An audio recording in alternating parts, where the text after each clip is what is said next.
Sebelum ceritanya dimulai, silahkan tulis di kolom komentar dari daerah mana saja teman-teman yang menonton cerita ini.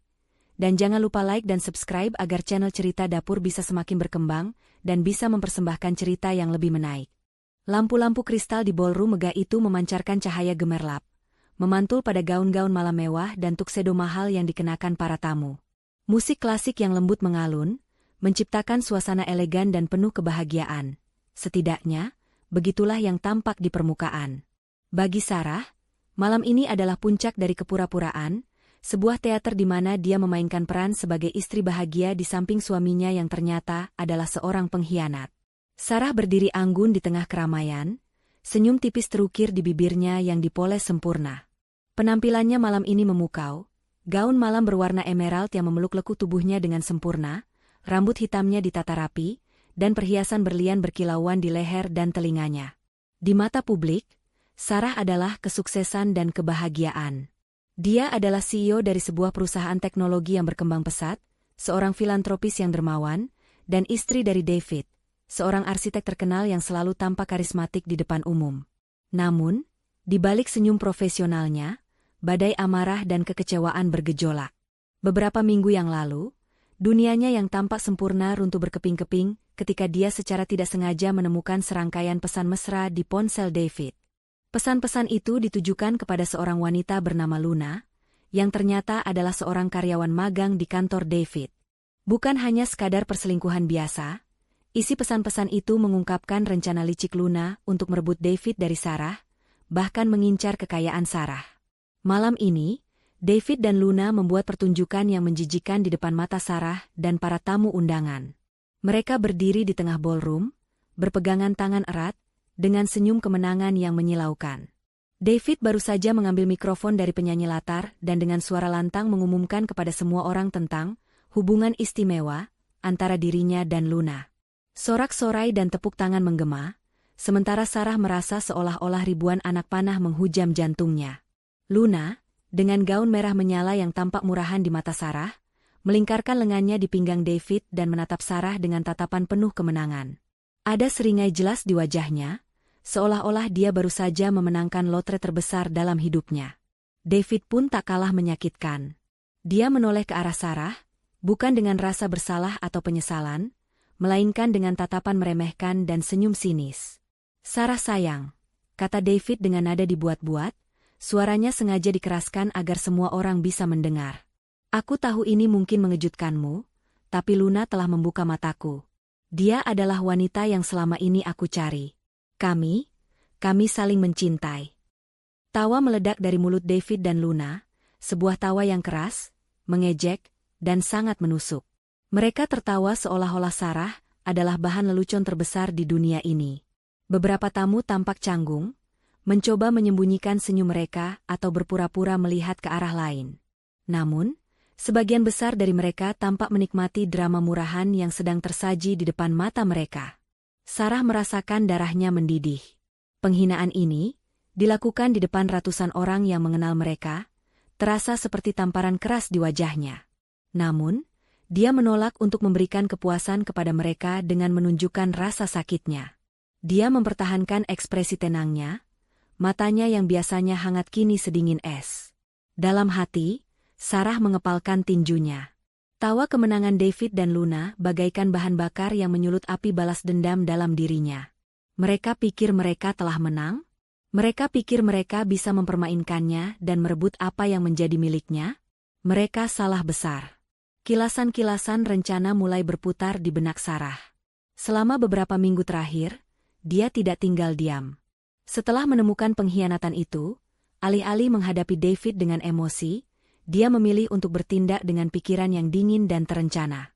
Dia telah mengumpulkan semua bukti perselingkuhan mereka, mendokumentasikan setiap pertemuan rahasia, setiap panggilan telepon, setiap pesan singkat.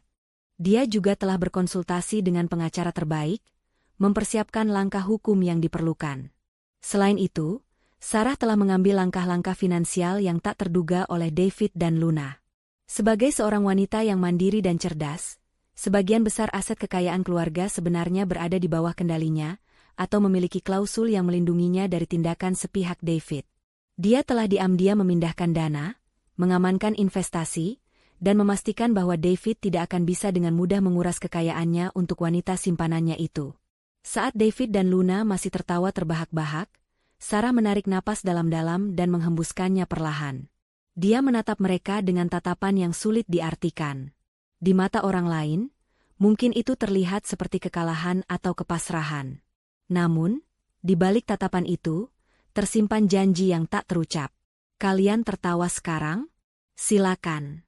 Nikmati saja kebahagiaan palsu kalian ini. Sebentar lagi, tawa kalian akan berubah menjadi tangisan keputusasaan. Semua yang kalian banggakan, semua yang kalian inginkan dariku, akan lenyap dalam sekejap. Kalian telah membangun istana pasir di atas fondasi pengkhianatan dan kebohongan. Dan aku sendiri yang akan merobohkannya. Sarah memasang senyum yang lebih lebar kali ini, sebuah senyum yang tidak mencapai matanya. Dia mengangkat gelas sampanye yang sejak tadi dipegangnya, dan sedikit mengangkatnya ke arah David dan Luna. Selamat, ucap Sarah dengan nada datar namun cukup keras untuk didengar oleh mereka yang berada di dekatnya. Selamat atas kebahagiaan baru kalian. Kemudian, tanpa menunggu reaksi mereka, Sarah berbalik dan berjalan menjauh dari kerumunan, meninggalkan David dan Luna yang masih berpelukan mesra di tengah ballroom. Langkahnya mantap dan anggun, tidak sedikit pun menunjukkan gejolak batin yang sedang dialaminya. Dia tahu, ini baru permulaan. Permainan yang sesungguhnya baru akan dimulai. Dan Sarah, sang arsitek kehancuran, sudah menyiapkan cetak birunya dengan sangat cermat. Malam ini, mereka menertawakannya. Besok, mereka akan meratapi nasib mereka sendiri. Dan Sarah akan menyaksikan semuanya dari singgasana kekuasaannya.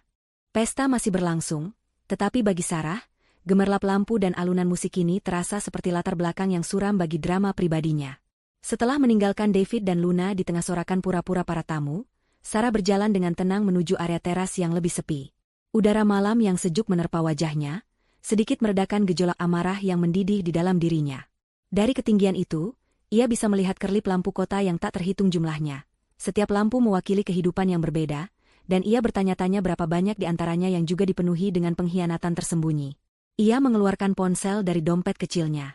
Layarnya menyala, memperlihatkan beberapa notifikasi dari Pak Heru, kepala tim investigasi swasta yang telah ia sewa. Notifikasi itu adalah laporan akhir yang ia tunggu-tunggu, bukti yang sempurna, lengkap dengan tanggal, waktu, lokasi, dan bahkan rekaman suara. Sebuah senyum tipis, dingin, dan penuh tekad muncul di bibirnya. Saatnya. 2 bulan lalu, kehidupan Sarah adalah dongeng modern yang sempurna.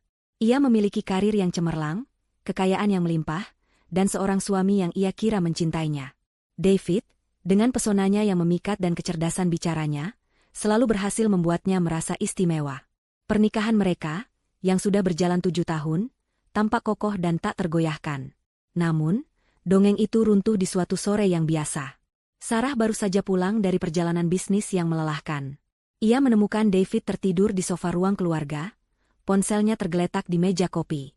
Biasanya Sarah tidak pernah memeriksa ponsel David. Ia menghargai privasi. Tapi entah mengapa, sore itu ada perasaan aneh yang mendorongnya. Sebuah notifikasi pesan muncul di layar ponsel David. Sebuah nama asing, Luna, My Queen. Jantung Sarah berdebar kencang. Dengan tangan sedikit gemetar, ia membuka pesan itu. Isinya langsung menghantamnya seperti palu godam. Sayang, tidak sabar rasanya kita bisa bebas dari Sarah. Dia membosankan dan terlalu sibuk dengan dunianya. Kapan kita bisa hidup tenang dengan semua hartanya itu? Aku ingin rumah baru di Bali yang kau janjikan. Sarah terkesiap. Bukan hanya perselingkuhan, tapi juga rencana untuk menguras hartanya. Tubuhnya terasa dingin, namun anehnya, tidak ada amarah yang meledak saat itu. Hanya kekosongan dan pikiran yang mulai bekerja secara otomatis. Alih-alih membangunkan David dan melabraknya, Sarah mengambil keputusan yang mengubah segalanya. Ia tidak akan memberinya kepuasan melihatnya hancur. Ia tidak akan menjadi wanita yang menangis dan berteriak. Ia akan menjadi lebih dari itu. Ia akan menjadi arsitek kehancuran mereka sendiri. Malam itu, sambil David mendengkur di sofa, Sarah duduk di meja kerjanya, menyusun rencana. Pikirannya bekerja dengan cepat, menghubungkan titik-titik, dan mengantisipasi setiap kemungkinan. Esok paginya, Sarah bertindak. Ia tidak menunjukkan perubahan apapun dalam sikapnya terhadap David. Ia masih tersenyum, bertanya tentang harinya, bahkan menyiapkan sarapan seperti biasa. Di balik fasad itu, ia mulai melancarkan strateginya. Pertama, pengumpulan bukti. Sarah menghubungi seorang detektif swasta terkemuka, Pak Heru, yang dikenal dengan integritas dan kemampuannya yang luar biasa. Ia memberikan instruksi yang sangat spesifik. Selidiki Luna, identifikasi hubungannya dengan David, dan kumpulkan setiap bukti perselingkuhan dan niat jahat mereka terhadap harta benda. Sarah ingin bukti yang tak terbantahkan, yang akan berdiri kokoh di pengadilan, dan yang terpenting, yang akan membuat David dan Luna tidak bisa berkutik. Pak Heru dan timnya bekerja dengan efisien dan rahasia. Dalam beberapa minggu, Sarah menerima laporan demi laporan, foto-foto David dan Luna berpegangan tangan di restoran mewah, rekaman suara mereka membicarakan rencana masa depan mereka yang melibatkan kekayaan Sarah, detail perjalanan rahasia ke luar kota. Bahkan bukti Luna mencoba mengakses beberapa informasi keuangan David yang ia kira bisa ia gunakan untuk keuntungannya. Setiap bukti itu, betapapun menyakitkan, hanya memperkuat tekad Sarah. Kedua, pengamanan aset. Ini adalah bagian yang paling krusial. Sarah tahu betul bahwa David menikahinya bukan hanya karena cinta, tapi juga karena kekayaannya. Perusahaannya, SVA Tech, adalah miliknya sepenuhnya, didirikan jauh sebelum ia bertemu David. Namun, beberapa aset lain, seperti properti mewah, investasi bersama, dan rekening gabungan, berpotensi menjadi masalah. Selama bertahun-tahun, Sarah telah menjadi otak finansial di keluarga mereka. David, meskipun sukses sebagai arsitek, cenderung boros dan kurang teliti dalam mengelola uang. Ini adalah keuntungan Sarah. Tanpa sepengetahuan David, Sarah telah menciptakan struktur keuangan yang rumit namun sah, yang memungkinkannya mengendalikan sebagian besar kekayaan mereka. Dengan bantuan pengacara terbaiknya, Bapak Wijaya, Sarah mulai memindahkan aset secara strategis. Rekening bersama dikosongkan secara perlahan, dana dialihkan ke rekening terpisah atas nama Sarah yang hanya ia yang memiliki akses. Investasi bernilai tinggi yang atas nama bersama, ia alihkan ke portofolio yang sepenuhnya dikendalikan olehnya, dengan dalih restrukturisasi pajak, atau strategi investasi baru, yang disetujui David tanpa banyak bertanya. Properti yang secara hukum bisa ia klaim sepenuhnya, ia masukkan dalam perlindungan hukum yang tak bisa diganggu-gugat. Bahkan kartu kredit, Unlimited, yang selama ini digunakan David, ternyata adalah kartu tambahan dari rekening utama Sarah yang ia bisa blokir kapan saja. Proses ini memakan waktu dan membutuhkan kecerdasan serta kesabaran yang luar biasa. Setiap langkah dilakukan dengan sangat hati-hati agar tidak menimbulkan kecurigaan David. Sarah bahkan sengaja menciptakan beberapa masalah kecil dengan bank atau investasi agar David tidak terlalu curiga jika ada transaksi besar yang terjadi. Pada akhirnya, David memang memiliki rekening dan aset atas namanya sendiri dari pekerjaannya sebagai arsitek, tapi itu hanyalah sebagian kecil dibandingkan kekayaan Sarah. Dan Sarah telah memastikan bahwa bahkan aset itu pun bisa ia pengaruhi, atau setidaknya, ia bisa memblokir akses David ke sana. Kembali ke teras di tengah pesta, Sarah kini memegang kendali penuh. Laporan dari Pak Heru sudah di tangan. Semua aset yang bisa ia selamatkan sudah diamankan. Kini saatnya melancarkan pukulan terakhir. Ia membuka aplikasi perbankan di ponselnya. Jari-jarinya menari di atas layar sentuh, melakukan beberapa kali klik dan konfirmasi. Ia memulai dengan rekening tabungan David yang paling besar, yang ia tahu isinya tidak seberapa banyak dibanding kekayaannya. Blokir permanen. Kemudian, kartu kredit yang selama ini ia biarkan David gunakan sepuasnya. Batalkan. Setelah itu, akses ke dana investasi bersama yang sudah ia kosongkan. Bekukan.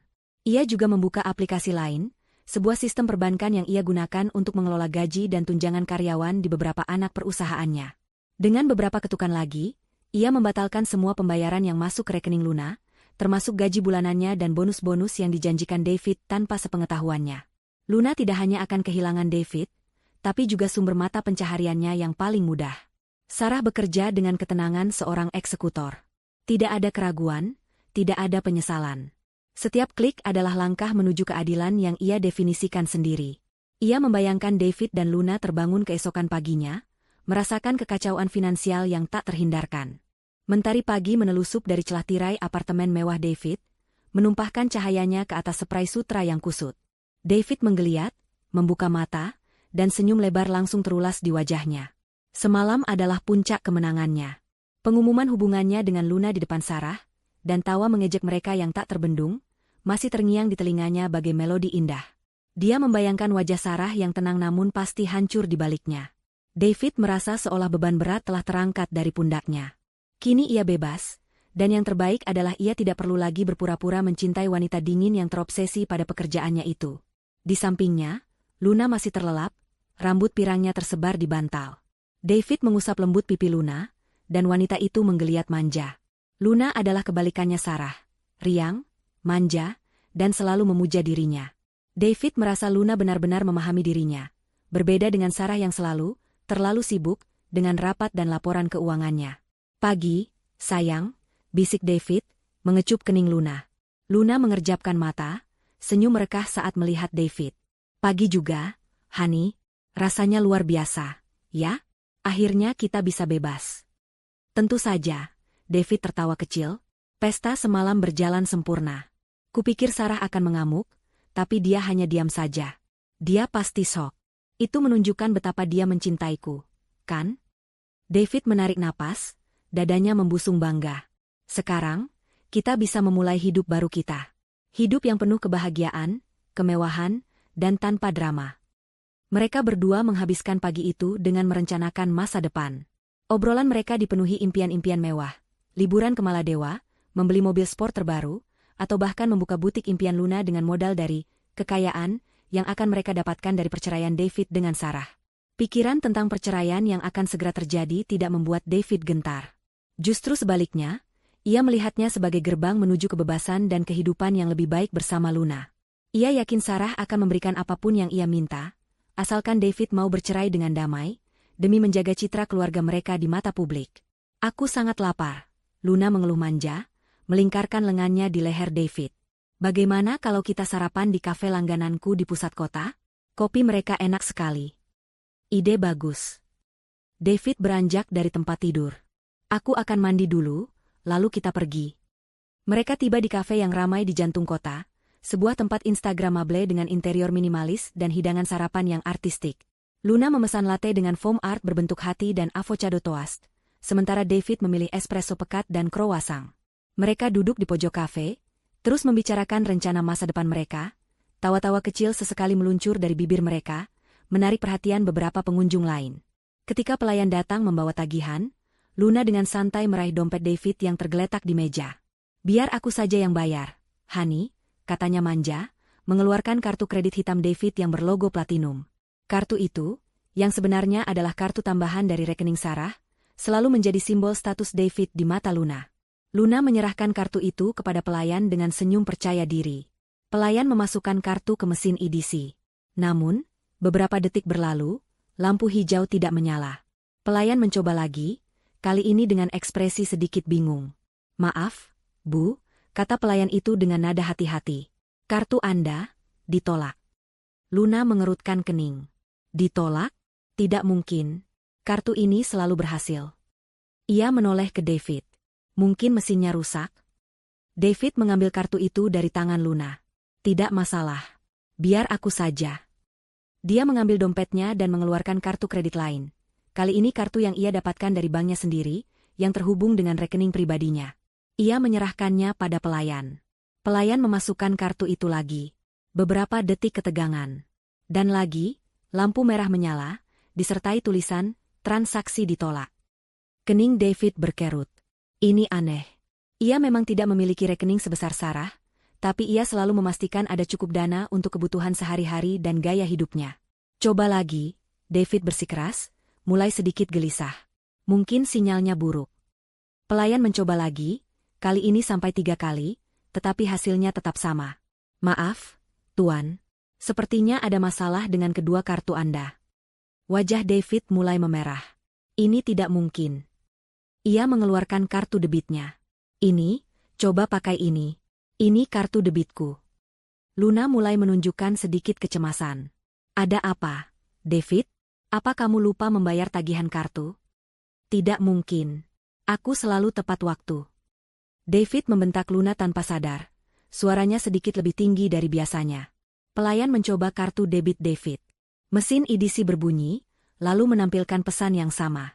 Transaksi ditolak. Saldo tidak mencukupi. Apa? David setengah berteriak. Saldo tidak mencukupi? Itu mustahil. Ia memiliki setidaknya puluhan juta di rekening debit itu. David meraih kembali kartunya dengan kasar. Ini tidak benar. Pasti ada yang salah dengan bank. Kepanikan kecil mulai menjalar di dada David. Ia merasa dipermalukan di depan Luna, dan di tengah kafe yang mulai memperhatikan mereka. Ia mengeluarkan ponselnya dan mencoba membuka aplikasi perbankan. Namun, saat ia mencoba masuk, sebuah notifikasi aneh muncul, akun Anda telah dinonaktifkan sementara. Silakan hubungi pusat bantuan. Sial, umpat David. Apa-apaan ini? Luna, yang tadinya manja dan ceria, kini menatap David dengan tatapan khawatir. David, ada apa? Kenapa sampai dinonaktifkan? Jangan-jangan. Tidak mungkin. David memotongnya. Ini pasti masalah teknis. Aku akan pergi ke ATM. Di sana pasti bisa. David dan Luna bergegas keluar dari kafe, meninggalkan sarapan mereka yang belum terbayar. Mereka bahkan tidak meminta maaf kepada pelayan yang kebingungan. Mereka berjalan cepat menuju ATM terdekat. Hawa dingin pagi yang tadinya terasa menyegarkan kini terasa menusuk. David memasukkan kartu debitnya ke mesin ATM. Ia memasukkan PIN-nya dengan cepat, tangannya sedikit gemetar. Pilihan untuk menarik uang muncul, ia menekan jumlah tertinggi. Mesin bergemuruh sesaat, lalu layar menampilkan pesan yang membuat darah David berdesir. Transaksi tidak dapat diproses. Rekening Anda diblokir. David mencoba kartu kreditnya. Hasil yang sama. Ia mencoba kartu yang lain. Masih sama. Ketiga kartunya diblokir. Panik murni mulai mencengkeramnya. David, ada apa ini? Luna, yang tadinya berusaha tenang, kini mulai panik. Matanya membulat, suaranya meninggi. Kenapa semua kartumu diblokir? Apa yang terjadi? Keringat dingin mulai membasahi dahi David. Pikirannya kosong, dipenuhi ketakutan yang tiba-tiba. Ia mencoba menelepon banknya, tetapi nomor telepon pusat bantuan yang ia ketahui seolah-olah tidak bisa dihubungi. Semua operator sibuk, atau panggilan terputus. Aku tidak tahu. David tergagap, menatap Luna dengan mata penuh kebingungan. Ini tidak pernah terjadi sebelumnya. Pasti ada yang salah. Aku akan menghubungi manajer bankku. Saat David sibuk dengan ponselnya, Luna mencoba mengakses aplikasi perbankan miliknya sendiri. Ia memiliki beberapa rekening tabungan kecil dan satu kartu kredit yang ia gunakan untuk kebutuhan sehari-hari. Dengan yakin ia memasukkan kata sandinya. Notifikasi yang sama dengan David muncul. Akun Anda telah dinonaktifkan sementara. Silakan hubungi pusat bantuan. Luna menjatuhkan ponselnya, wajahnya memucat. David, punyaku juga. Rekeningku juga diblokir. Apa-apaan ini? Kepanikan menyelimuti David dan Luna saat mereka berdiri di depan mesin ATM yang sunyi. Memandangi layar dengan tulisan, rekening Anda diblokir, yang seolah mengejek mereka. Udara pagi yang tadinya sejuk kini terasa mencekik. Mereka berdua, yang beberapa jam lalu masih melayang dalam euforia kemenangan palsu, kini terhempas ke dasar jurang ketidakpastian. Ini tidak mungkin. David, pasti ada yang salah. Kenapa rekeningku juga? Luna histeris, suaranya melengking.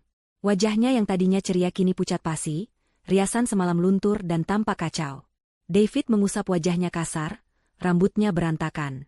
Aku tidak tahu, Luna. Aku sudah coba semua kartu. Aku sudah coba telepon bank, tapi tidak ada yang mengangkat. Keringat dingin membasahi punggungnya, meskipun suhu udara cukup dingin. Kita harus pergi ke bank sekarang. Ini pasti kesalahan sistem. Mereka bergegas menuju kantor cabang bank utama David, yang kebetulan tidak terlalu jauh dari tempat mereka berada. Sepanjang jalan, obrolan mereka berubah menjadi bisikan panik dan tuduhan tak berdasar. Jangan-jangan Sarah yang melakukan ini. Luna bergumam, lebih kepada dirinya sendiri. Dia kan punya banyak koneksi, dan dia terlihat sangat tenang semalam. David mencemooh. Sarah? Jangan konyol, Luna. Dia memang cerdas, tapi dia tidak sekuat itu untuk membekukan semua rekening kita. Lagi pula, dia tidak tahu apa-apa tentang rencanaku.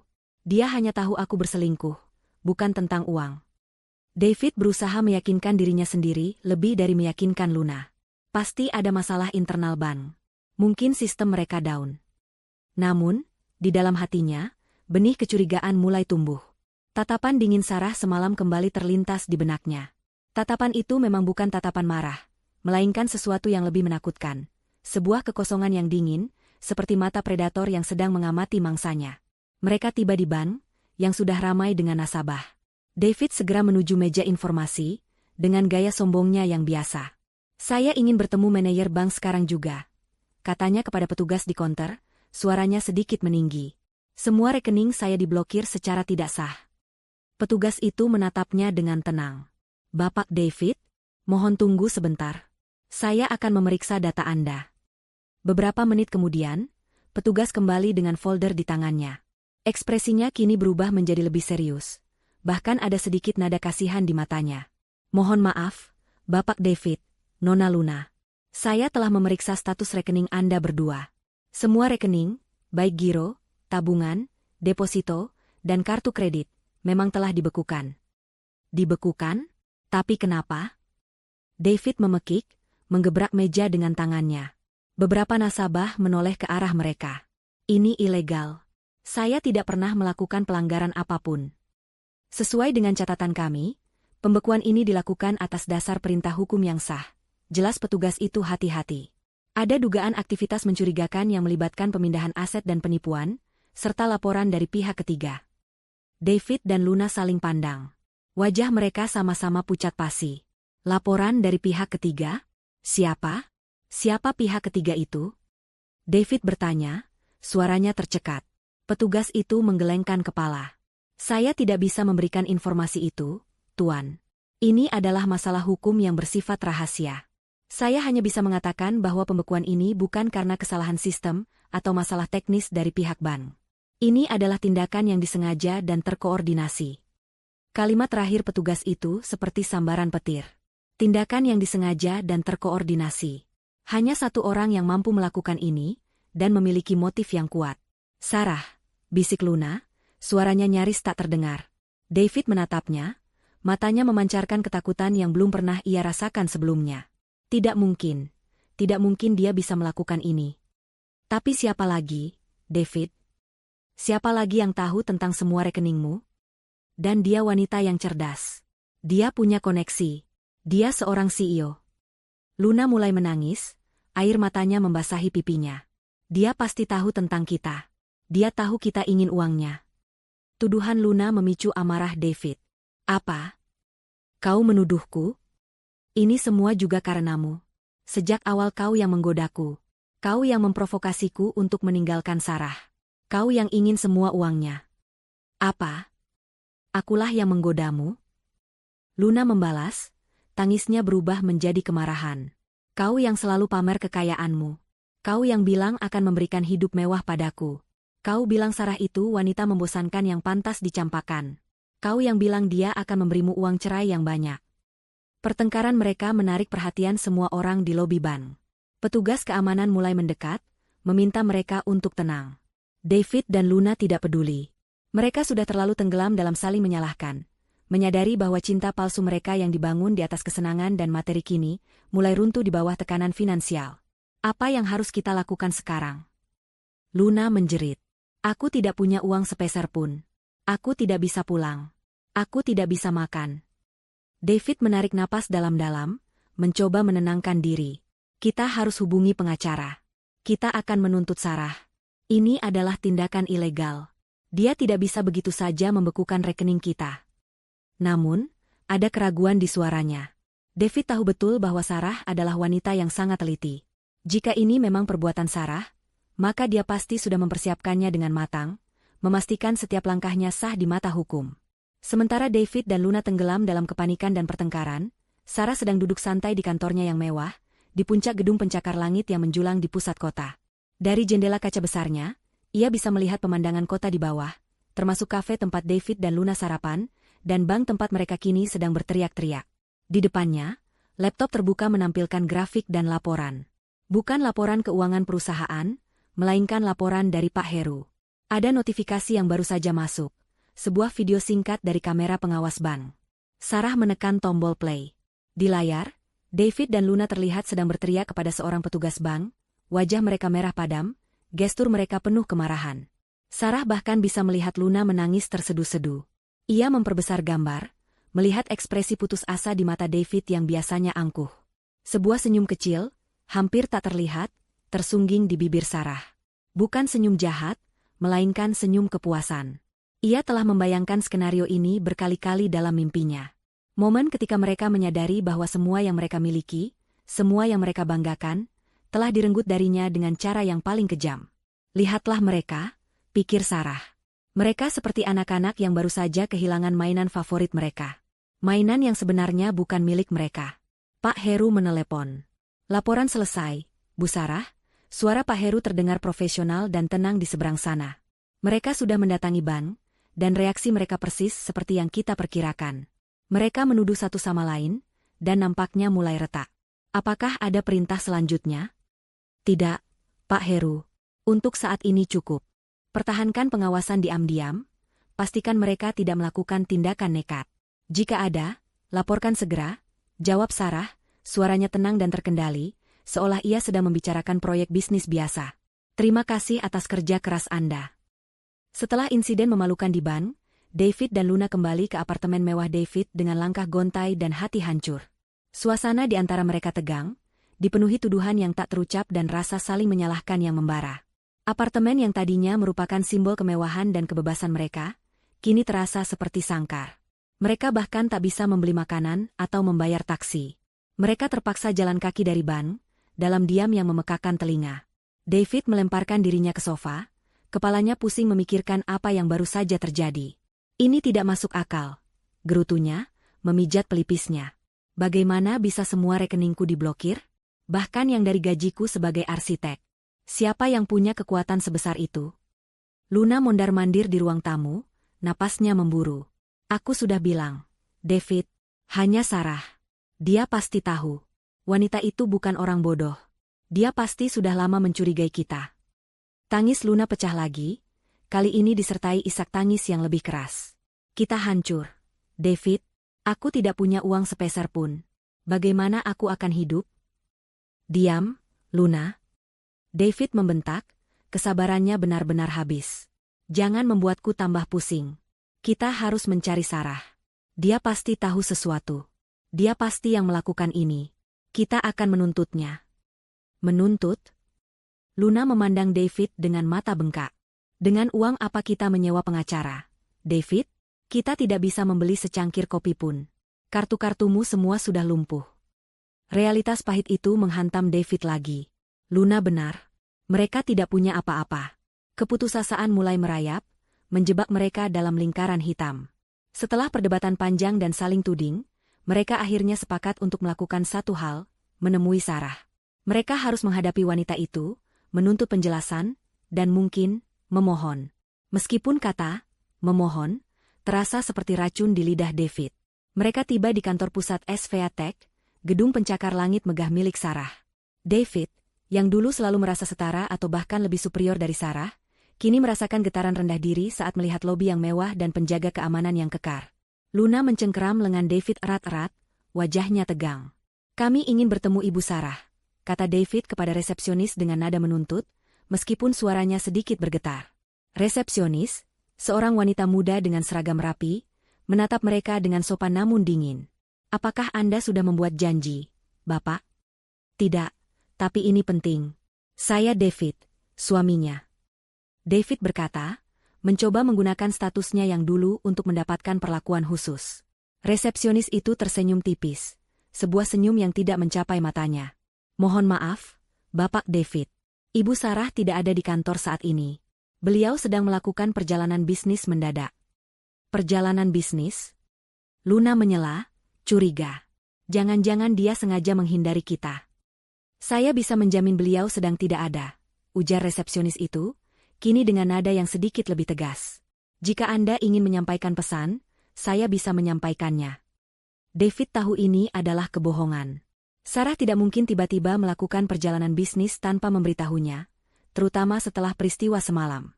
Sarah pasti tahu mereka akan datang. Ini adalah permainan kucing dan tikus, dan Sarah adalah sang kucing.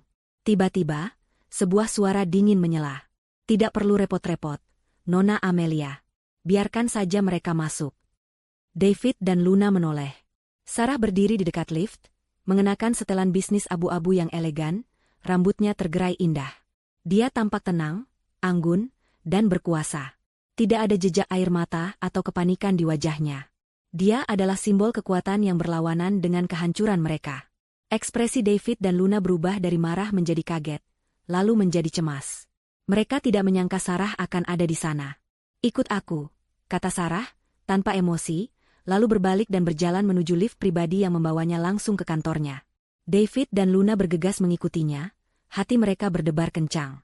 Lift naik dengan kecepatan tinggi, menciptakan keheningan yang menyesakkan.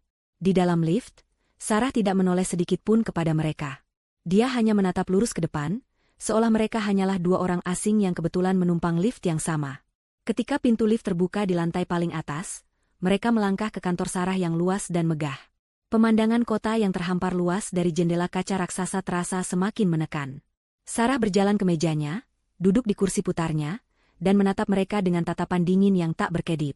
"Jadi," kata Sarah, suaranya tenang namun tajam, memecah keheningan. "Ada apa?" David merasa seperti dicekik. Ia mencoba mencari kata-kata, tetapi bibirnya keluh. Luna, yang biasanya berani, kini menciut di samping David. "Sarah, ada apa ini?"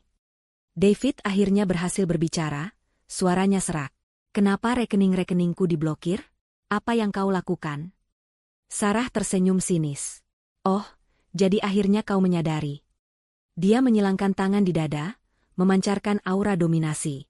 "Kau pikir aku tidak tahu apa-apa? Kau pikir kau bisa mempermainkanku, mengambil semua yang kau inginkan, dan aku akan diam saja? Aku tidak tahu apa yang kau bicarakan." David berusaha membela diri, meskipun ia tahu usahanya sia-sia. Sarah tertawa kecil, tawa yang menusuk tulang. "Oh, kau tahu betul, David. Mari kita perjelas. Pembekuan semua rekeningmu, David, dan rekeningmu, Luna." Sarah menunjuk Luna dengan tatapan tajam, "Itu adalah perbuatanku." Luna terkesiap. "Kau? Tapi bagaimana?" "Bagaimana?" Sarah mengangkat satu alisnya. "Kau lupa aku ini siapa? Aku bukan hanya istri bodoh yang kau kira. Aku adalah CEO perusahaan teknologi ini. Aku tahu bagaimana cara kerja sistem finansial. Dan yang terpenting, aku punya koneksi. Koneksi yang jauh lebih kuat dari apapun yang bisa kalian bayangkan." Sarah lalu membuka laptop di depannya. Layarnya menyala, memperlihatkan tumpukan folder digital. "Selama 2 bulan terakhir, sejak aku tahu tentang pengkhianatan kalian, aku tidak tidur. Aku mengumpulkan bukti. Setiap pesan mesra kalian, setiap pertemuan rahasia di restoran, setiap rencana kalian untuk menguras hartaku."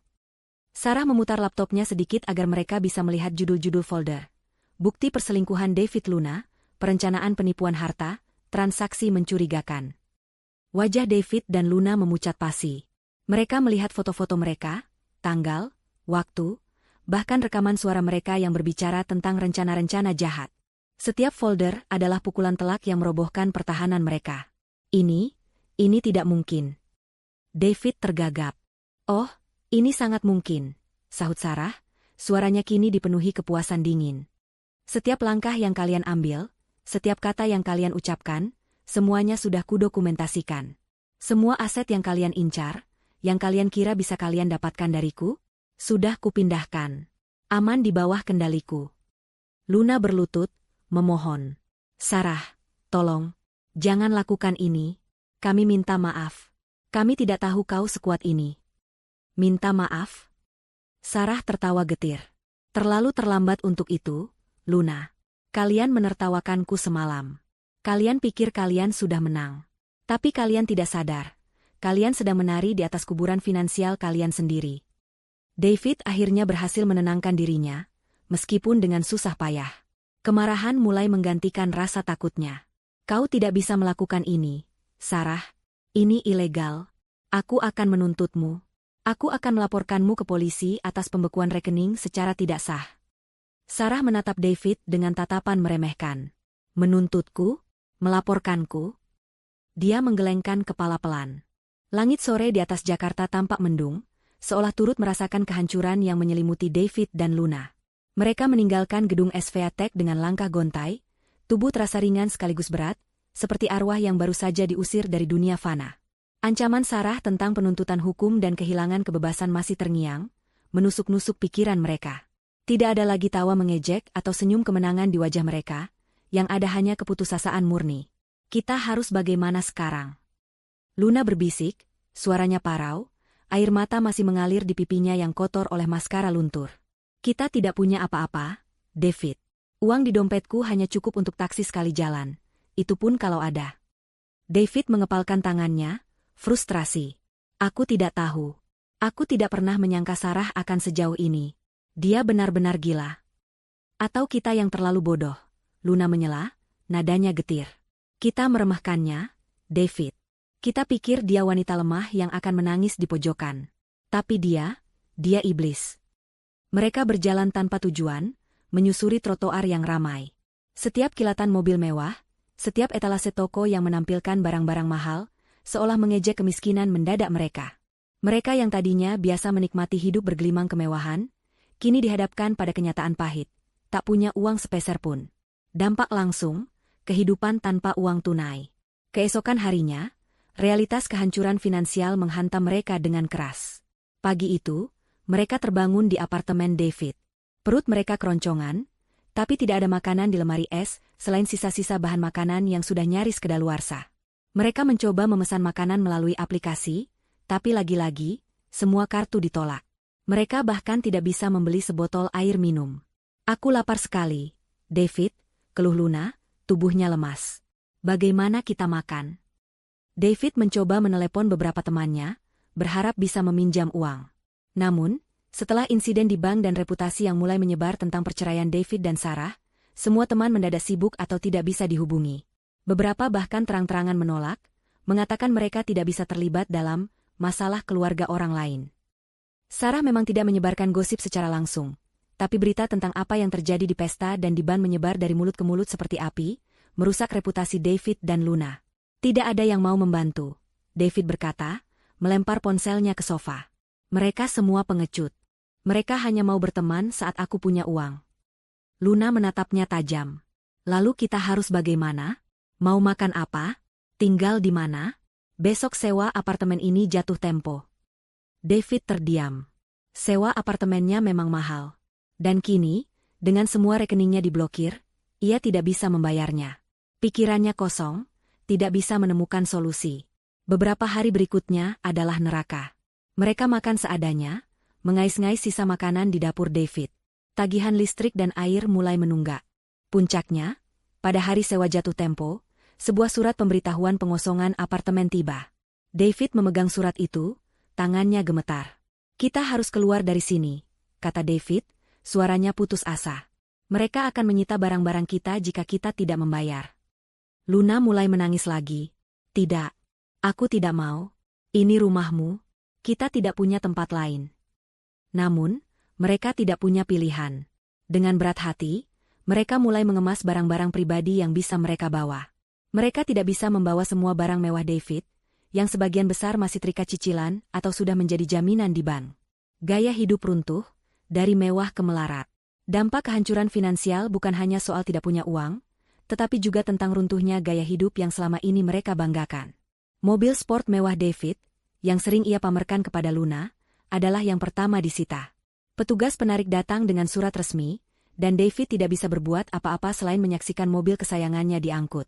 Luna menangis histeris di sampingnya, melihat simbol kemewahan mereka lenyap di depan mata. Ini tidak adil, teriak Luna saat mobil itu pergi.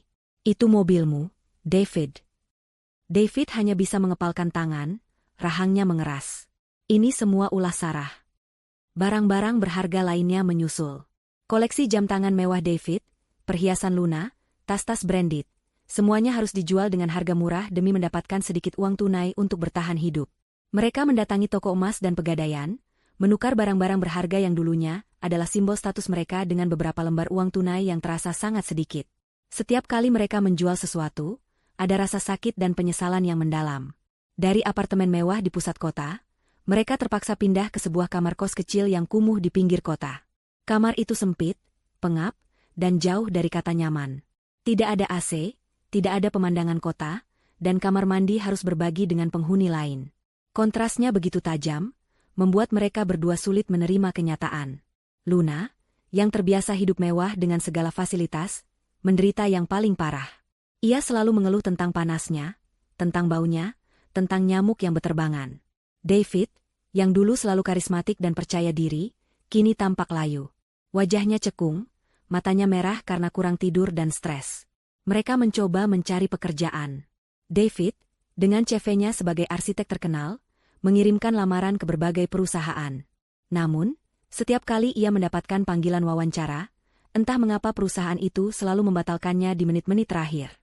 Rumor tentang pengkhianatannya kepada Sarah, dan masalah finansialnya yang kini menjadi rahasia umum di kalangan pebisnis, telah menyebar.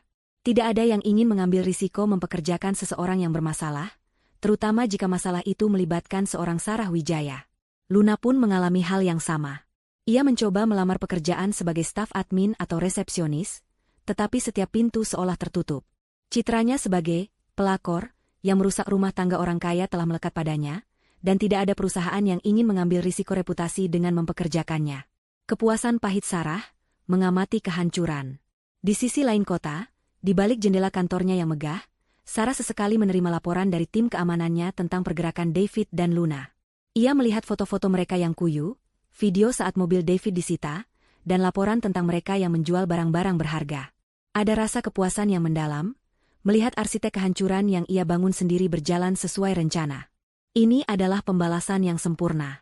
David dan Luna, yang mencintai materi di atas segalanya, kini kehilangan segalanya. Namun, di tengah kepuasan itu, ada juga rasa hampa yang aneh. Apakah ini yang ia inginkan? Apakah kehancuran total mereka benar-benar membawa kebahagiaan sejati? Sarah melihat wajah mereka di layar ponselnya, wajah yang dipenuhi kesengsaraan, dan ada sedikit rasa pahit yang tersisa. Bukan kasihan, bukan penyesalan, tapi semacam kelelahan. Balas dendam memang manis, tapi prosesnya menguras energi dan emosi. Dia telah membuktikan dirinya. Dia telah menunjukkan bahwa dia tidak bisa diinjak-injak. Tapi di ujung jalan ini, apakah ada sesuatu yang lebih dari sekadar kehampaan? Sarah menutup laptopnya. Ia tahu, kehancuran finansial David dan Luna baru saja dimulai. Ini baru permulaan dari penderitaan mereka. Dan ia akan mengamati, dari jauh, tanpa pernah campur tangan lagi. David dan Luna kini harus menghadapi konsekuensi dari pilihan mereka sendiri. Kamar kos sempit dan pengap itu menjadi saksi bisu dari retaknya hubungan David dan Luna. Mereka, yang dulu bermandikan kemewahan, kini terpaksa berbagi ruang seukuran kotak korek api, dengan kipas angin butut yang berputar lambat, hanya menggerakkan udara panas. Setiap hari adalah perjuangan, setiap jam adalah siksaan. Ketiadaan uang, ditambah dengan kelelahan fisik dan mental, mengikis habis sisa-sisa kesabaran mereka. Cinta palsu yang mereka bangun di atas ilusi kekayaan Sarah kini ambruk, memperlihatkan fondasi rapuh yang dipenuhi keegoisan dan keserakahan. Tekanan memicu konflik. Pagi itu, panas terasa menyengat. Luna mencoba tidur lebih lama, berharap bisa melupakan kenyataan pahit yang mereka hadapi. Namun, suara berisik dari luar dan gerutu David membuatnya terbangun. David sedang duduk di sudut ruangan, mencoba mencari sinyal di ponselnya yang sudah usang. Wajahnya keruh, rambutnya berminyak, dan kemejanya kusut. Tidak ada sinyal sama sekali. David menggerutu, melempar ponselnya ke kasur. Bagaimana kita bisa mencari pekerjaan kalau begini? Aku tidak bisa menghubungi siapapun. Luna bangkit, tubuhnya terasa pegal. Itu karena kau pelit. Kenapa tidak beli ponsel baru saja? Ponselmu itu sudah jadul. Pelit? Kau bilang aku pelit? David mendengus. Bagaimana aku bisa membeli ponsel baru kalau semua rekeningku diblokir? Kau pikir uang itu jatuh dari langit? Kau kan punya koneksi. Kau punya teman-teman arsitekmu itu. Kenapa tidak ada yang membantumu? Luna balas membentak, suaranya melengking. Kau bilang kau kaya. Kau bilang kau akan memberiku kehidupan mewah. Sekarang lihat kita. Tinggal di tempat seperti kandang babi ini. Pertengkaran itu meledak seperti bom. Kata-kata kasar meluncur dari mulut mereka tanpa kendali. Setiap kalimat yang keluar adalah refleksi dari penyesalan, frustrasi, dan rasa saling benci yang semakin memuncak. Kau yang menginginkan semua ini. David menunjuk Luna. Kau yang terus mendesakku untuk meninggalkan Sarah. Kau yang terobsesi dengan uangnya. Kau pelakor rendah yang hanya mengincar hartaku. Luna tertawa sinis, tawa yang terdengar sangat pahit. Aku pelakor? Kau yang gatal, David. Kau yang mendekatiku, kau yang menjanjikan bulan dan bintang. Kau bilang kau tidak bahagia dengan Sarah. Kau bilang dia wanita dingin dan membosankan. Aku hanya terpancing oleh godaanmu. Godaan? Aku tidak pernah memaksamu. Kau yang menawarkan segalanya. Mereka saling tuduh, saling melempar kesalahan. Tidak ada lagi David yang karismatik atau Luna yang manja. Yang ada hanyalah dua orang putus asa yang saling menghancurkan. Aroma keringat, udara pengap, dan tumpukan pakaian kotor menambah bobot suasana mencekik di antara mereka. Saling membenci, keruntuhan cinta palsu. Setiap hari, pertengkaran mereka semakin intens. Mereka bertengkar karena hal-hal kecil. Siapa yang terakhir menghabiskan air minum, siapa yang lupa mematikan kipas angin, siapa yang paling sering mengeluh. David menuduh Luna terlalu boros dan tidak becus mencari uang. Sementara Luna mengejek David yang ternyata tidak sekuat dan sekaya yang ia kira. Kau bilang kau arsitek terkenal, tapi kenapa tidak ada yang mau mempekerjakanmu? Luna mencibir suatu malam, ketika David kembali dari wawancara kerja yang gagal lagi. Dasar pecundang. David meraih kerah baju Luna, matanya merah padam. Jaga bicaramu, Luna. Ini semua karena kau. Karena kau, reputasiku hancur. Karena kau, Sarah membenciku dan melakukan semua ini. Oh, jadi ini salahku? Luna balik mendorong David. Kau pikir kau siapa? Aku hanya ingin hidup enak, dan kau menjanjikannya. Kau yang membohongiku. Kau adalah pria miskin yang pura-pura kaya. Aku salah sasaran. Kata-kata, pria miskin yang pura-pura kaya, dan salah sasaran, menusuk hati David lebih dalam daripada apapun yang pernah Sarah katakan. Itu adalah cerminan dari ketakutan terbesarnya, dan kini Luna mengatakannya dengan lantang. Ia tahu Luna tidak pernah benar-benar mencintainya, hanya mencintai uangnya. Dan kini, karena uang itu lenyap, Luna pun menunjukkan warna aslinya. Hubungan yang dulu dibangun atas dasar kesenangan, gairah, dan ambisi material kini berubah menjadi kebencian murni. Sentuhan mereka terasa menjijikan, keberadaan satu sama lain menjadi beban. Tidur di ranjang yang sama terasa seperti di neraka. Mereka mulai tidur memunggungi satu sama lain, atau bahkan salah satu dari mereka tidur di lantai demi menghindari sentuhan. Perpisahan yang pahit. Suatu pagi, Luna bangun lebih awal dari David. Ia menatap wajah David yang lelah, bengkak, dan dipenuhi kumis tipis. Tidak ada lagi pesona atau janji-janji mewah di sana. Yang ada hanya sosok pria putus asa yang tidak lagi bisa memberinya apapun. Luna tiba-tiba merasa mual. Ia tidak bisa lagi menahan diri. Ia merenung semalam suntuk. Membandingkan kehidupannya yang sekarang dengan kehidupannya dulu, ketika ia masih berpacaran dengan David yang kaya. Ia merasa bodoh karena telah meninggalkan segalanya demi David, yang ternyata tidak memiliki apa-apa selain janji manis. Semua impiannya, semua rencana mewahnya, kini hancur lebur. Dan ia menyadari, David tidak lagi memiliki apapun untuk ditawarkan padanya. Bahkan, keberadaan David kini hanyalah beban. Dengan tangan gemetar, Luna mengemasi beberapa barang pribadinya ke dalam tas ransel lusuh. Hanya pakaian yang tersisa dan beberapa pernak-pernik murah. Ia tidak membangunkan David. Ia hanya menuliskan sebuah pesan singkat di secari kertas yang ia temukan. Aku tidak tahan lagi. Kau tidak punya apa-apa lagi untukku. Aku pergi. Jangan cari aku. Ia meletakkan kertas itu di samping David yang masih terlelap. Lalu, dengan langkah perlahan, ia keluar dari kamar kos itu, tidak menoleh ke belakang. Air mata mengalir di pipinya, bukan karena sedih, melainkan karena kelegaan. Lega karena bisa lepas dari mimpi buruk ini, dan juga penyesalan atas pilihan hidupnya yang salah. Ketika David terbangun, ia merasa ada sesuatu yang berbeda. Kamar terasa lebih sepi, dan ada dingin yang aneh di udara. Ia melihat catatan itu. David membaca pesan Luna. Matanya terbelalak, lalu ia meremas kertas itu dengan marah. Pergi? Dasar wanita murahan. Kau pikir kau bisa pergi begitu saja setelah menghancurkan hidupku? Ia mencoba menelepon Luna, tetapi nomornya tidak aktif. Luna benar-benar meninggalkannya. Sendiri. Miskin. Hancur. David terdiam, amarahnya perlahan digantikan oleh rasa hampa yang menusuk. Ia memang merasa marah pada Luna, tetapi jauh di lubuk hatinya, ia juga merasakan kepedihan. Luna adalah satu-satunya orang yang tersisa di sisinya, meskipun hubungan mereka penuh pertengkaran. Sekarang, ia benar-benar sendirian. Tangannya gemetar saat ia menatap pantulan dirinya di cermin yang buram. Sosok di cermin itu adalah bayangan dari dirinya yang dulu. David yang karismatik, yang percaya diri, yang selalu dikelilingi wanita. Sekarang, ia hanya melihat seorang pria pecundang, yang kehilangan segalanya karena keserakahannya sendiri. Kesendirian itu mencekik. Tidak ada lagi Luna yang bisa ia salahkan secara langsung, tidak ada lagi yang bisa diajak bertengkar. Yang ada hanya keheningan, dan suara-suara di kepalanya yang terus mengulang kata-kata Luna. Pria miskin yang pura-pura kaya. Salah sasaran. Di tengah kekacauan hidupnya, David tahu satu hal, ini semua adalah hasil dari perbuatannya sendiri. Dan sekarang, ia harus menghadapi konsekuensinya sendirian. Tanpa uang, tanpa teman, dan tanpa Luna. Ia telah mencapai titik terendah.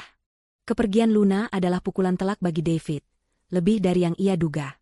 Bukan karena cinta, melainkan karena ia kini benar-benar sendirian dalam kehancurannya. Apartemen kos yang kumuh itu terasa semakin sempit dan mencekik tanpa kehadiran Luna, meskipun mereka selalu bertengkar. David menghabiskan hari-harinya dalam keadaan linglung, antara putus asa, marah, dan kebingungan. Hidup di jalanan kesusahan, David mencapai titik terendah. Uang tunai hasil penjualan barang-barang berharga yang tersisa semakin menipis. David, yang dulunya selalu makan di restoran mewah, kini harus bertahan hidup dengan mie instan atau roti basi yang ia temukan di pasar murah. Harga diri dan gengsinya terlalu tinggi untuk mengemis atau mencari pekerjaan kasar.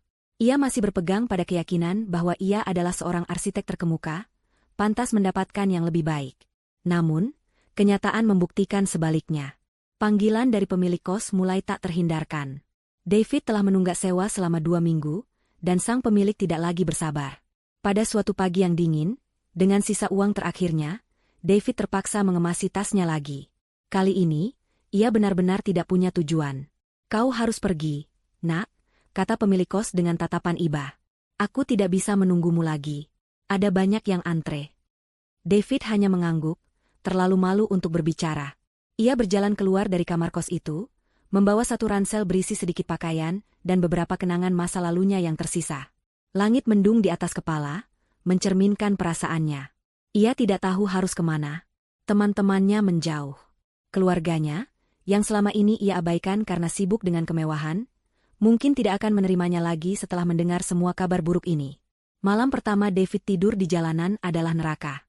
Ia meringkuk di bangku taman kota, tubuhnya gemetar kedinginan dan kelaparan. Suara sirene polisi, deru mobil yang lewat, dan bisikan orang-orang asing yang berlalu lalang terasa menakutkan dan mengasingkan. Ia, David, yang dulunya terbiasa tidur di kasur empuk dengan linen sutra, kini hanya beralaskan koran bekas. Aroma sampah dan kotoran menusuk hidungnya, kontras dengan parfum mahalnya yang dulu selalu ia kenakan. Ia mencoba mencari pekerjaan serabutan. Menjadi kuli panggul di pasar, membantu di warung makan, apapun yang bisa memberinya sedikit uang untuk makan dan minum. Namun, tubuhnya yang terbiasa hidup nyaman tidak sanggup menghadapi pekerjaan berat itu. Beberapa kali ia diusir karena dianggap malas atau lambat. Ia merasa frustrasi dan putus asa. Sementara itu, Luna, nasibnya juga tidak lebih baik. Setelah meninggalkan David, ia mencoba mencari perlindungan di rumah salah satu temannya. Namun, teman itu, yang awalnya bersimpati, akhirnya mengusirnya setelah mengetahui bahwa Luna tidak memiliki uang sepeser pun dan tidak ada prospek untuk mengembalikannya. Luna terpaksa bekerja sebagai pelayan di sebuah warung makan kecil dengan gaji harian yang sangat minim, hanya cukup untuk makan dan sewa kamar kos yang bahkan lebih kecil dan kotor dari tempat David. Ia sering sakit-sakitan karena kurang gizi dan kelelahan. Kecantikan yang dulu ia banggakan mulai memudar, digantikan oleh wajah kuyu dan mata yang cekung. Hilangnya status sosial, ejekan dan pengucilan. David dan Luna, dua individu yang dulu diagung-agungkan di lingkaran sosial mereka, kini menjadi bahan gunjingan dan ejekan. Berita tentang kejatuhan mereka menyebar cepat, dan setiap orang yang dulunya memuji-muji mereka kini berbisik di belakang. David suatu hari mencoba mendatangi kafe langganannya, berharap bisa bertemu dengan kenalan lamanya dan mungkin meminjam uang. Namun, begitu ia masuk, tawa dan obrolan mereda. Semua mata tertuju padanya, dipenuhi rasa ingin tahu, jijik, atau bahkan ejekan. Seorang kenalannya, yang dulunya selalu menyanjungnya, berpura-pura tidak melihatnya dan membuang muka. David merasa seolah ia adalah hama, sesuatu yang menjijikkan dan harus dihindari. Ia tidak sanggup menahan pandangan-pandangan itu dan buru-buru meninggalkan kafe. Hal yang sama terjadi pada Luna. Reputasinya sebagai pelakor rendah telah mengikutinya kemanapun. Ketika ia mencoba melamar pekerjaan di tempat yang lebih layak, wajahnya langsung dikenali. Penolakan selalu datang, seringkali disertai tatapan menghakimi. Teman-teman lamanya di media sosial, yang dulunya selalu memuji gaya hidup mewahnya, kini berhenti mengikutinya atau bahkan memblokirnya. Ia dihapus dari lingkaran sosialnya, diasingkan, seolah-olah ia tidak pernah ada. Mereka berdua terperangkap dalam lingkaran setan. Tidak ada pekerjaan, tidak ada teman, tidak ada tempat untuk pergi. Martabat mereka telah hancur. David, yang dulu dikenal karena karismanya, kini hanya dikenal sebagai pria yang dicampakkan Sarah dan kehilangan segalanya. Luna, yang dulunya sering dipuji kecantikannya, kini hanya diingat sebagai wanita yang menghancurkan rumah tangga orang. Kepuasan pahit Sarah, akhir dari babak pertama. Di sisi lain kota, Sarah menerima laporan terakhir dari Pak Heru. Laporan itu merinci nasib David dan Luna. David yang tunawisma, Luna yang bekerja sebagai pelayan dengan upah minim, dan bagaimana mereka berdua diasingkan dari lingkungan sosial mereka. Foto-foto terlampir menunjukkan David yang kurus kering dan Luna yang terlihat sangat lelah. Sarah membaca laporan itu dengan ekspresi netral. Ia telah mencapai apa yang ia inginkan. Mereka hancur total, finansial dan sosial. Mereka membayar mahal untuk pengkhianatan dan keserakahan mereka. Ada kepuasan yang mendalam, tentu saja. Perasaan bahwa keadilan telah ditegakkan, bahwa ia tidak diam saja saat dipermainkan. Ia telah membuktikan bahwa kekuatan sejati bukan hanya tentang uang, tetapi tentang kecerdasan, ketenangan, dan keteguhan hati. Mereka pikir mereka bisa mencuri masa depannya, tetapi Sarah telah merampas masa depan mereka. Namun, kepuasan itu bercampur dengan rasa hampa yang aneh.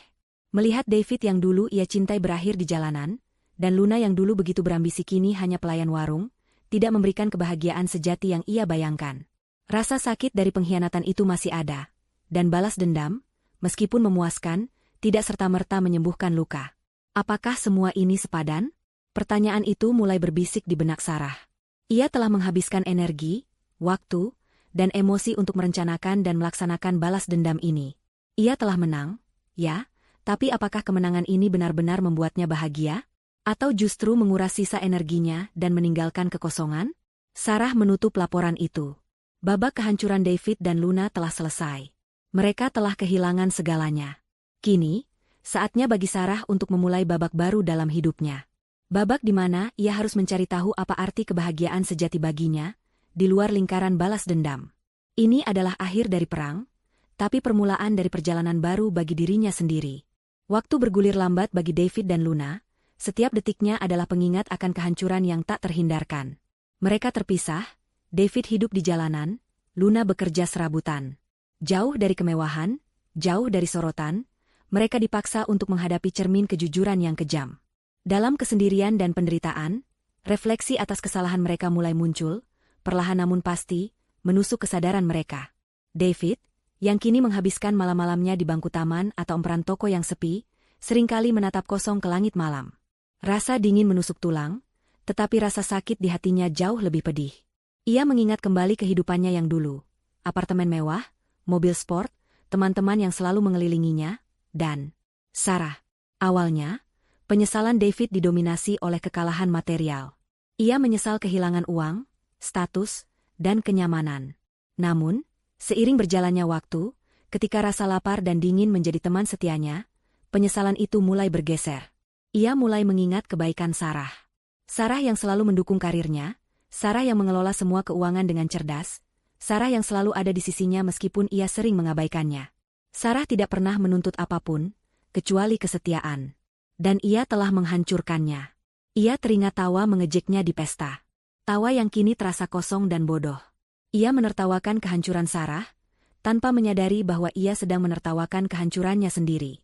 Aku bodoh sekali, bisiknya suatu malam, air mata menetes di pipinya yang kotor. Aku dibutakan oleh keserakahan dan kebodohan. Ia menyesal telah mengkhianati Sarah, menyesal telah meremehkannya, menyesal telah menukar berlian dengan batu kerikil. Penyesalan itu terasa seperti racun yang menggerogoti jiwanya. Di sisi lain, Luna juga tenggelam dalam penyesalan yang mendalam. Tidur di kamar kos yang pengap setelah seharian bekerja keras, ia seringkali menangis dalam diam. Kecantikannya memudar, tangannya kasar karena pekerjaan, dan impian mewahnya lenyap seperti buih sabun. Ia merenungkan keputusannya. Mengapa ia begitu terobsesi dengan David yang kaya? Mengapa ia tidak puas dengan hidupnya sendiri? Ia menyesali keserakahannya, ambisinya yang buta, dan cara ia memperlakukan Sarah. Aku seharusnya tidak pernah melakukan ini, Luna bergumam, memeluk lututnya. Aku merusak hidup orang lain demi kesenangan sesaat. Dan sekarang, aku membayar harganya. Ia membayangkan Sarah, wanita yang dulu ia ejek dan rendahkan. Sarah yang dingin, tetapi ternyata memiliki kekuatan dan integritas yang luar biasa. Ia menyadari bahwa ia telah salah sasaran.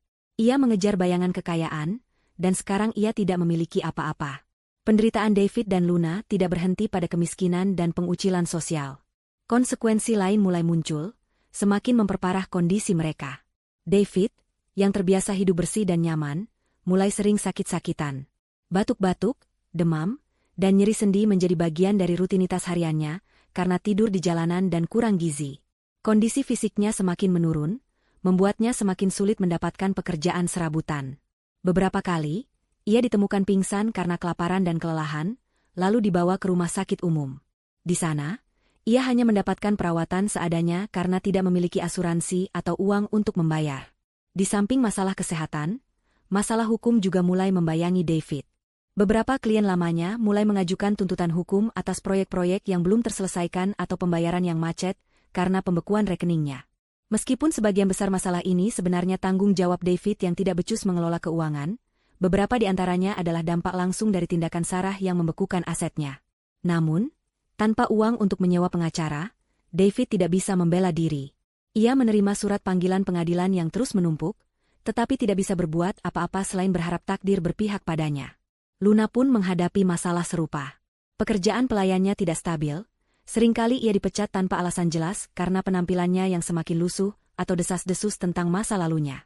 Tekanan stres dan depresi mulai memengaruhinya. Ia sering pingsan karena kelelahan, dan berat badannya terus menurun. Ia pun mulai mengalami masalah hukum kecil, seperti tidak bisa membayar denda karena melanggar aturan lalu lintas, atau menghadapi tuntutan dari beberapa mantan kenalannya yang merasa dirugikan oleh perbuatan Luna di masa lalu. Di sisi lain kota, jauh dari hiruk-pikuk penderitaan David dan Luna, Sarah melanjutkan kehidupannya. Perusahaan berjalan semakin pesat, ia memenangkan penghargaan demi penghargaan, dan citranya semakin bersinar. Namun, di balik semua kesuksesan itu, ada ruang kosong yang masih belum terisi. Sarah menerima laporan rutin tentang David dan Luna dari Pak Heru. Laporan itu kini lebih berfokus pada kondisi kesehatan mereka, masalah hukum yang mereka hadapi, dan bagaimana mereka berjuang untuk bertahan hidup. Sarah melihat foto David yang kurus kering di rumah sakit, dan Luna yang tampak pucat dengan mata kosong. Melihat semua itu, Sarah mulai bertanya pada dirinya sendiri, apakah semua ini sepadan? Ia telah mencapai balas dendam yang sempurna. Ia telah menghancurkan mereka. Tetapi apakah kehancuran mereka benar-benar membawa kebahagiaan sejati padanya? Ada kepuasan, ya. Kepuasan karena tidak diinjak-injak, kepuasan karena keadilan yang ia yakini telah ditegakkan. Namun, kepuasan itu terasa dingin dan hampa. Tidak ada euforia, tidak ada kebahagiaan yang meluap-luap. Yang ada hanyalah rasa lelah, seolah-olah semua energi yang ia curahkan untuk balas dendam telah menguras jiwanya. Ia telah memenangkan perang, tetapi apakah ia memenangkan kedamaian batin? Luka pengkhianatan David memang telah terbalas. Tetapi apakah luka itu sembuh? Sarah menyadari bahwa balas dendam, betapapun memuaskan, tidak selalu membawa kebahagiaan yang utuh. Itu seperti meminum racun dan berharap orang lain yang mati. Ia telah membuktikan dirinya kuat, tetapi di tengah kekuatannya itu, ia masih merasa ada sesuatu yang kurang. Ia mulai bertanya, bagaimana cara melangkah maju? Bagaimana cara menemukan kebahagiaan sejati yang tidak dibangun di atas penderitaan orang lain, bahkan jika orang itu pantas mendapatkannya? Sarah tahu bahwa untuk benar-benar move on, ia harus melepaskan bayang-bayang David dan Luna sepenuhnya. Ini adalah babak baru bagi mereka, dan babak baru juga bagi dirinya. Pagi di Jakarta selalu memiliki energi yang berbeda. Bagi Sarah, kini energi itu terasa lebih ringan, tidak lagi dibebani oleh dendam yang telah ia pikul. Setelah menyaksikan kehancuran total David dan Luna, dan merenungkan apakah semua itu sepadan, Sarah memutuskan sudah waktunya untuk melepaskan beban masa lalu dan fokus pada dirinya sendiri. Balas dendam telah tuntas, sekarang giliran penyembuhan. Sarah memulai proses penyembuhan dengan cara yang sangat terstruktur. Layaknya ia merencanakan proyek bisnis besar. Ia tahu bahwa meskipun David dan Luna telah kalah, trauma dari pengkhianatan itu masih mengendap dalam dirinya.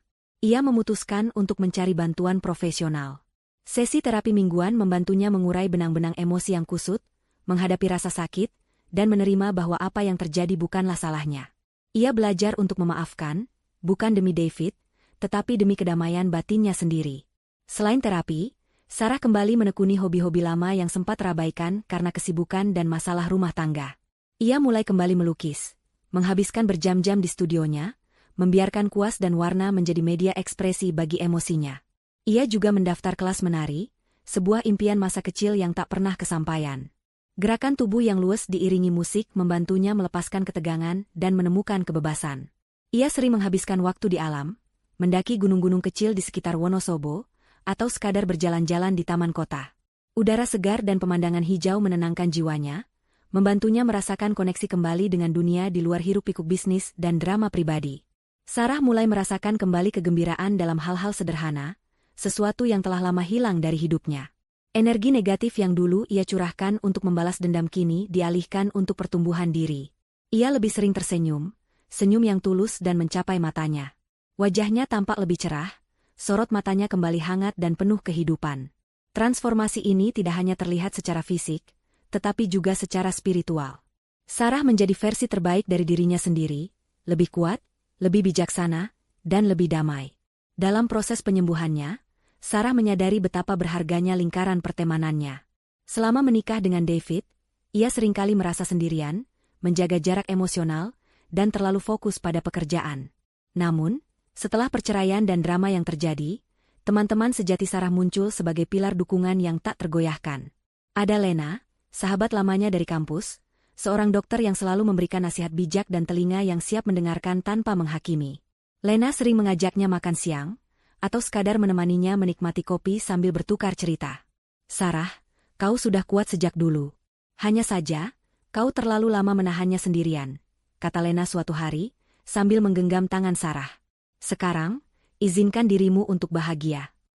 Keluarganya, terutama ibunya, juga menjadi sumber kekuatan. Meskipun Sarah sering sibuk dengan pekerjaannya, ibunya tak pernah berhenti menunjukkan kasih sayang dan dukungan. Ibunya sering mengunjunginya, membawakan masakan rumah favorit Sarah, dan bercerita tentang hal-hal lucu yang membuat Sarah tertawa lepas. Mereka tidak pernah membahas David atau masa lalu yang menyakitkan, melainkan fokus pada masa depan Sarah yang cerah. Di tengah kehidupannya yang baru, Sarah juga bertemu dengan seseorang yang tak terduga, seorang seniman muda bernama Arjuna. Mereka bertemu di sebuah pameran seni, di mana Sarah sedang memamerkan salah satu lukisan terbarunya.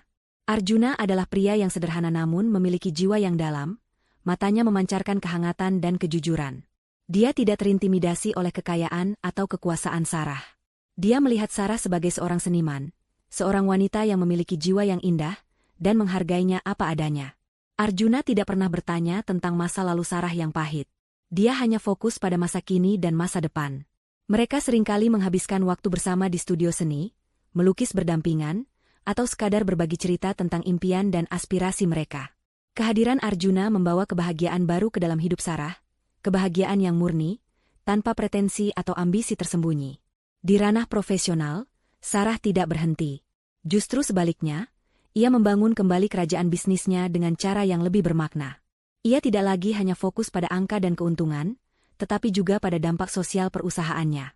SVA Tech meluncurkan beberapa inisiatif baru yang berfokus pada pendidikan teknologi untuk anak-anak kurang mampu, dan juga program pelatihan untuk perempuan dalam bidang STEM, sains, teknologi, teknik, dan matematika. Perusahaan Sarah berkembang pesat, mencapai puncak kesuksesan yang belum pernah terjadi sebelumnya. Namun, kali ini, kesuksesan itu terasa lebih utuh dan memuaskan. Ia tidak lagi bekerja untuk membuktikan diri kepada orang lain, melainkan untuk memberikan kontribusi positif kepada masyarakat. Ia menemukan kepuasan dalam memberdayakan orang lain, dalam menciptakan inovasi yang bermanfaat, dan dalam membangun tim yang solid dan loyal. Hubungannya dengan karyawan juga berubah. Ia menjadi pemimpin yang lebih empatik dan bijaksana, didasari oleh pengalaman pahitnya sendiri.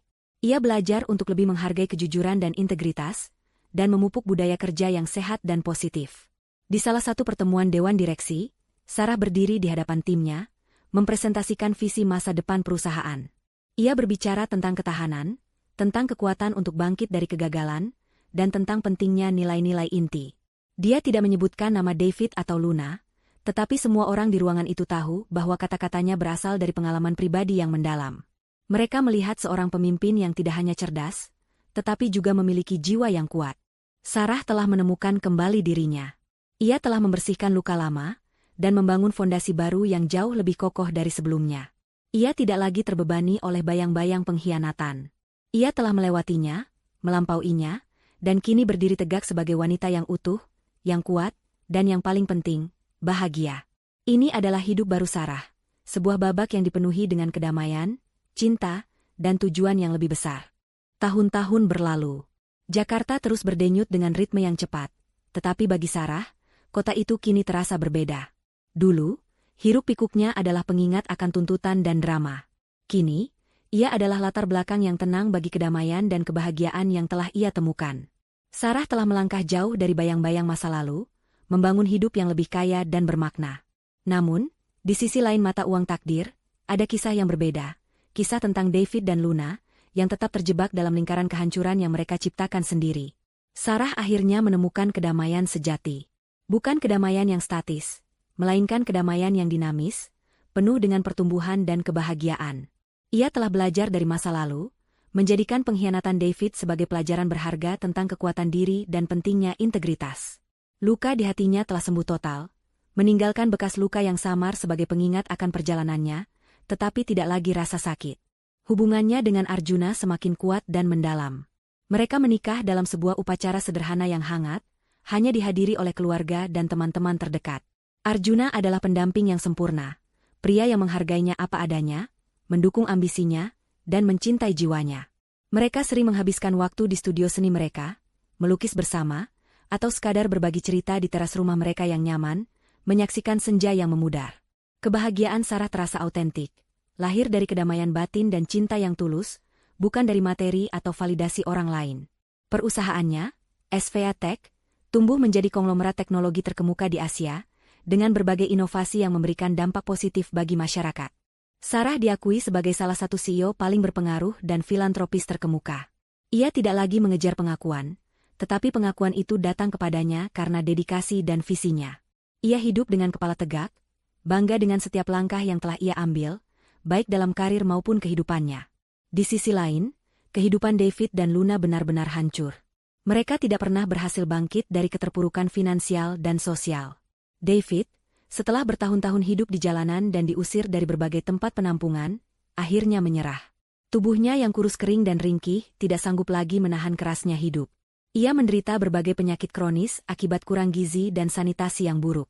Pada suatu malam yang dingin, ia ditemukan meninggal dunia di peran toko yang sepi, sendirian. Kematiannya tidak menarik perhatian siapapun, kecuali beberapa petugas sosial yang menangani jenazah tak dikenal. David, sang arsitek yang dulu gemilang, berakhir dengan nasib yang menyedihkan, terlupakan dan tidak dikenang. Luna, meskipun tidak sampai meninggal di jalanan, hidupnya juga tak kalah tragis. Ia terjebak dalam pekerjaan serabutan yang tidak memberinya masa depan. Kecantikannya memudar sepenuhnya, digantikan oleh keriput dan mata yang dipenuhi keputusasaan. Ia menjadi sosok yang pahit, penuh penyesalan, dan seringkali mengumpat pada takdirnya. Ia mencoba beberapa kali untuk menjalin hubungan, tetapi bayangan masa lalunya sebagai pelakor yang tamak selalu mengikutinya, merusak setiap kesempatan. Luna berakhir dengan hidup dalam kemiskinan dan kesendirian, selalu melihat ke belakang, menyesali setiap keputusan yang telah ia ambil. Ia tidak pernah bisa memaafkan dirinya sendiri, atau David, apalagi Sarah. Ia menjadi contoh nyata dari konsekuensi keserakahan dan pengkhianatan. Mereka berdua menjadi bayangan dari diri mereka yang dulu, contoh mengerikan tentang bagaimana pilihan buruk bisa menghancurkan hidup seseorang dari dalam keluar. David dan Luna adalah pengingat bahwa kebahagiaan yang dibangun di atas penderitaan orang lain tidak akan pernah langgeng. Kisah Sarah, David, dan Luna berakhir dengan pahit manis. Bagi Sarah, ini adalah akhir yang manis, sebuah kemenangan martabat dan jiwa.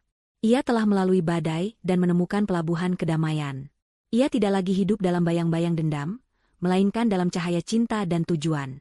Namun, bagi David dan Luna, ini adalah akhir yang sangat pahit. Kehidupan mereka berakhir dengan kemiskinan, kesendirian, dan penyesalan mendalam. Kisah mereka menjadi pesan moral yang kuat tentang karma dan pentingnya integritas. Keserakahan, pengkhianatan, dan niat jahat pada akhirnya akan kembali kepada pelakunya. Kebahagiaan sejati tidak ditemukan dalam materi yang direbut dari orang lain, atau dalam menyakiti sesama, tetapi dalam kedamaian batin, kejujuran, dan kebaikan hati. Sarah telah membuktikan bahwa kekuatan sejati bukan hanya tentang kekuasaan atau uang, tetapi tentang kemampuan untuk bangkit dari kehancuran, memaafkan, dan membangun kembali hidup yang lebih bermakna dengan cinta dan integritas. Dan begitulah, tirai ditutup pada kisah ini, meninggalkan pelajaran abadi tentang konsekuensi dari pilihan, dan kekuatan luar biasa dari seorang wanita yang diremehkan.